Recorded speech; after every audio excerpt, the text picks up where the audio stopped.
All right. So we've got David in Colorado who's calling in to tell us that they had an experience. They were visited by an angel who forbid them to cut their hair or have kids. You want? Yes. How are you guys today? Very honored to be here. Thank you.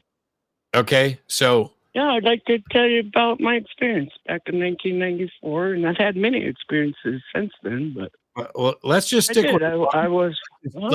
Let's just stick with one experience because we're going to have lots and lots of questions. Okay, sounds good. And you say this was back in 1994? Yeah, back in 1994, I was about 20 years old and enjoying life as a normal person. I was born into Christian family, but I struggled to believe on faith and faith alone, you know. But one day I was with my cousin and we were partying and doing the things, 20-year-olds do.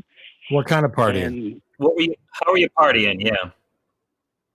Great minds think alike, man. We were drinking. We were out late that night and came home, I don't know, 2 o'clock or something in the morning, and just kind of passing out on the couch or whatnot. And the room lit up. It became a soft pink, like orange color. I don't know, a real soft color, but the room lit up. And I said to my cousin, do you notice that light, how the room has lit up? And after that, I began to see a vision while hearing a voice speak to me. And the vision I saw was Jesus, I suppose, a man who was about like 10 foot tall. Hang on. Bigger than life. Hang on. Mm-hmm. So you say you have a vision of someone, Jesus, you suppose, is 10 foot tall. When you say vision, I want to understand what you were experiencing here, because you're in a room that turned pink or had a pinkish hue to it. Did you see a vision in the sense of like, here's an actual physical solid 10-foot person standing here in the room? Or was it more like a transparent apparition? Or was it like watching a television or some sort of movie? Or was there a portal that opened to another world? No, more like watching a movie or television. Seeing what looked like this giant man walking amongst millions and millions of people. And was the television on? No, the television wasn't on. This is something I seen, I guess, in my mind. Okay. Now, did you see it with your eyes, or did you see it in your mind? Well, I thought I was kind of seeing it with my eyes, but I was the only one who's seen it or experienced it, because after all the experience happened, I looked at my cousin and said, wow, can you believe that? Okay, so now I had no idea it happened. So let's say Johnny and I were in the same room, and I said to him, are you seeing this? And Johnny says, what? And I start describing what I'm experiencing, and he says he doesn't see it. Right. How do I know that I'm actually having an experience with some sort of being as opposed to just having a strong delusion? Well, I struggled with that for 20 years.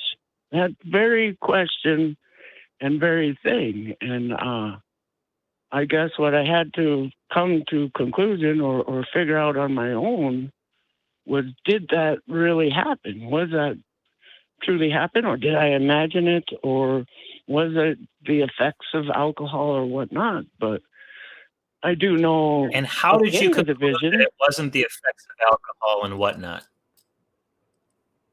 I don't know. At the end of the vision, I wasn't drunk anymore. I was completely sober, in the same state of mind, sound mind.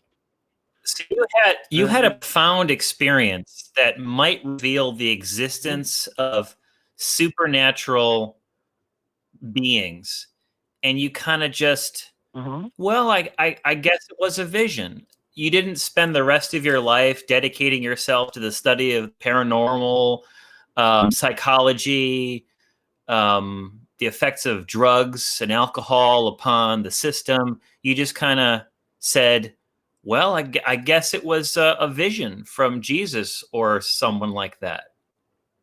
No, I did everything you said there. That's the thing. In the vision, I was given some instructions.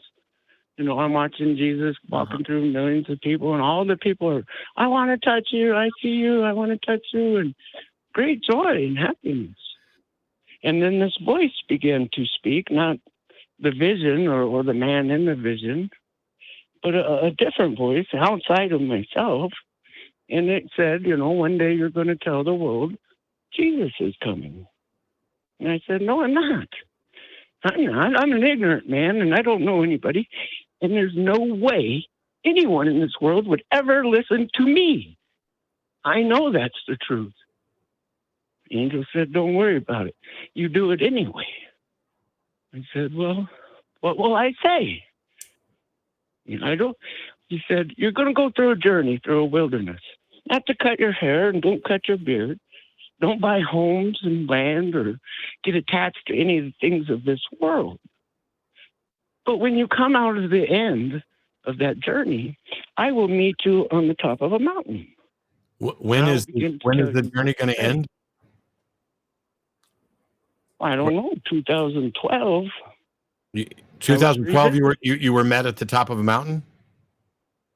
Yes. Yeah, did you go hiking in 2012? Okay. And I actually was elk hunting. I was elk hunting, and we got an elk all through 2011. I'm struggling with, am I going to go tell the world? What am I going to do? David, am I going to do this thing for you? David. So you tell me that in 1994 you had a vision, and that for 20 years until 2014, you doubted whether or not it was a real vision. Well, you said 20 years. Right. So now we're back to 2011. Well, excuse me. Well, in 2011, I began asking God, praying. So, okay. For him to. So. For him to come and tell me what to do. Stop. In 1994, you had a vision, and somewhere in 2011 or 2012, you were met on a mountaintop to fulfill this vision, according to what was said? Well, that's the thing. I'm fulfilling his word even now. No. You're very familiar with Isaiah 55, right? David, the issue, I'm trying to understand this story. So in 1994, you have a vision, and a voice tells you, don't cut your hair, don't have kids, don't buy property. You're going to go on a journey through a forest, and then I'm going to meet you at the top of a mountain. So, did you ever cut your hair? I did. I cut my hair. I got married and had children. And you cut your hair. You cut your hair. You got married. You had kids. Did you get a house? Did you get a house? No, I never did. No, never did buy anything. So you disobeyed the vision. Did you go through the woods and end up at the top of a mountain? Journey through the wilderness, and yes, I did. Meet the Lord again on the top of the mountain. And then what happened at the top of the mountain?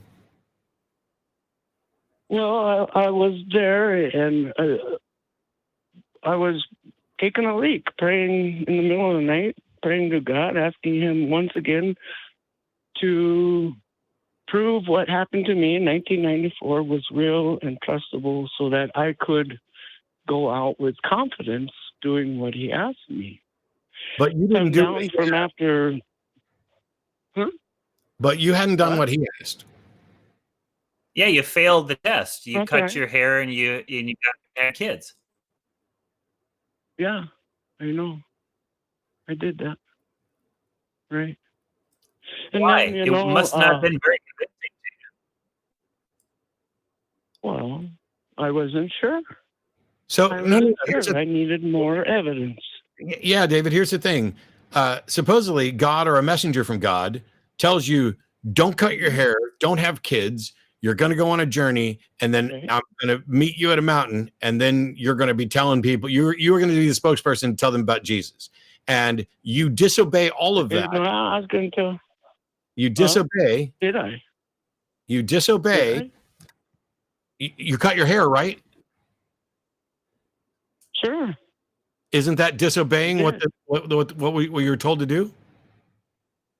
Well, God tells you not to lie. Did you disobey? God's never told me shit.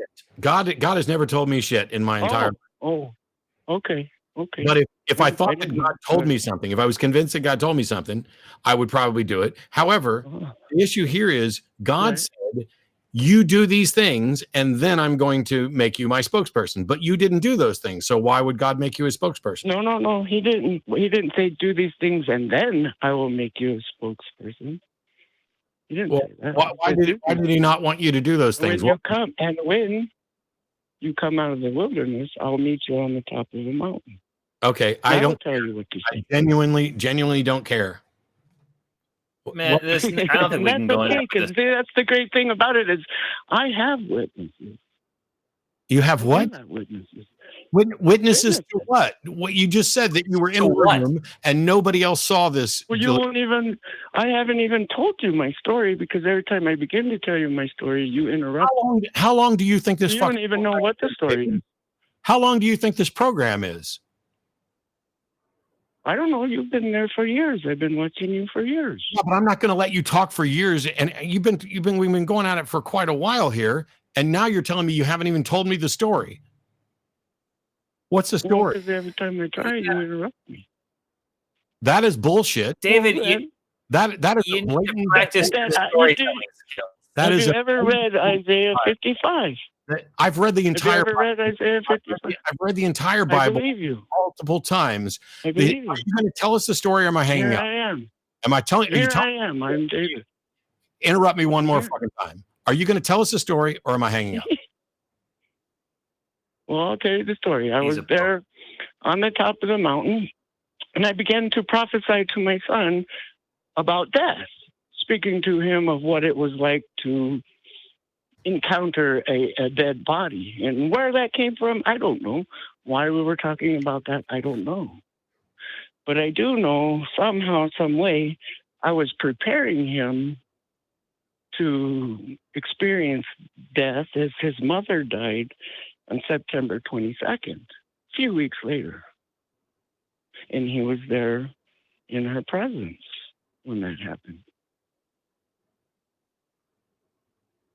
On September 22nd, Jesus appeared to me. Was she sick? Huh? Was he sick? Was she ill? Okay. No. Okay. How did she die? She died from an overdose of pills. I don't know. She wasn't living with me. We had been separated for many years at the time, but he had stayed the night over her house for the weekend. I'm curious as to what the point of this story is. You're with your son, and out of the blue, you decide to talk a little bit about death, something that you acknowledge you don't have any understanding of, and this benefited him when his mom died. What the hell does this have to do with a God? Yeah. That's the thing. God speaks in the beginning, everything that's going to happen, and then it happens. See, I don't believe in free will. I'm the guy who believes in God, who creates everything, and everything in the universe knows what he did when he created it. So I agree that he knew you were going to come, and he knew what you would be. Did God know you were going to call in? Did God know you were going to call into the show? I don't know. I don't know. God says to you in Isaiah 55, look, I've made David a witness.